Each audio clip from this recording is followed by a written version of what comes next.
Kasus COVID-19 di Indonesia terus menurun pada awal September ini.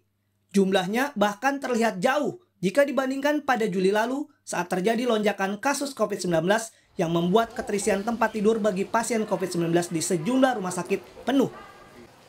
Berdasarkan data dari laman covid19.go.id, data kasus harian COVID-19 di Indonesia pada 1 September 2021 sebanyak 10.337 kasus.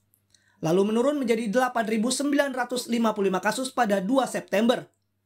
Pada 3 September ada 7.797 kasus. Dan menurun lagi pada 4 September menjadi 6.727 kasus. Jumlah ini jauh berkurang jika dibandingkan pada 15 Juli lalu saat terjadi rekor harian kasus COVID-19 yang mencapai 56.757 kasus. Penurunan signifikan kasus COVID-19 di Indonesia yang kurang dari 2 bulan ini disoroti politisi Malaysia Lim Kit Siang.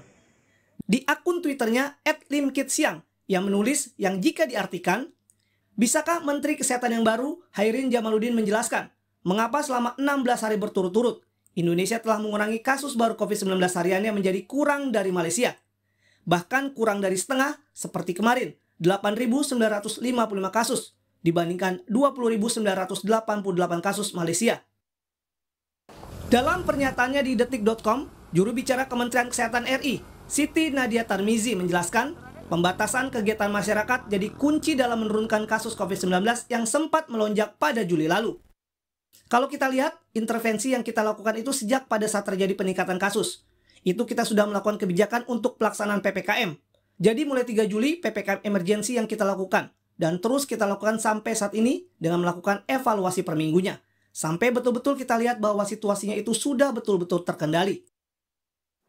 Perpanjangan masa pemberlakuan pembatasan kegiatan masyarakat atau PPKM untuk periode 31 Agustus hingga 6 September akan berakhir hari ini. Evaluasi masih dilakukan pemerintah untuk memutuskan kembali memperpanjang PPKM dengan perubahan status levelnya di setiap daerah atau justru tidak memperpanjangnya. Namun merujuk dari data yang ada, pembatasan aktivitas terbukti jadi salah satu langkah ampuh untuk menurunkan kasus COVID-19 di tanah air. Hal ini terlihat dari turunnya angka kasus COVID-19 seiring dengan diterapkannya PPKM.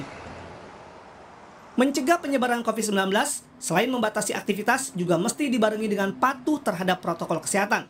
Di antaranya memakai masker dan menjaga jarak demi menghindari kerumunan, serta mengikuti vaksinasi COVID-19. Kembali kami ingatkan kita semua untuk tetap waspada, tidak boleh lengah sedikit pun agar protokol kesehatan terus bisa terlaksana.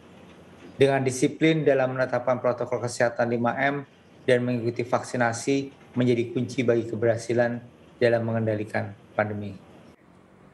Di tengah penurunan kasus COVID-19 saat ini di tanah air, kewaspadaan mesti tetap kita jaga agar jangan sampai lonjakan kasus COVID-19 kembali terjadi. Tim Liputan, Kompas TV.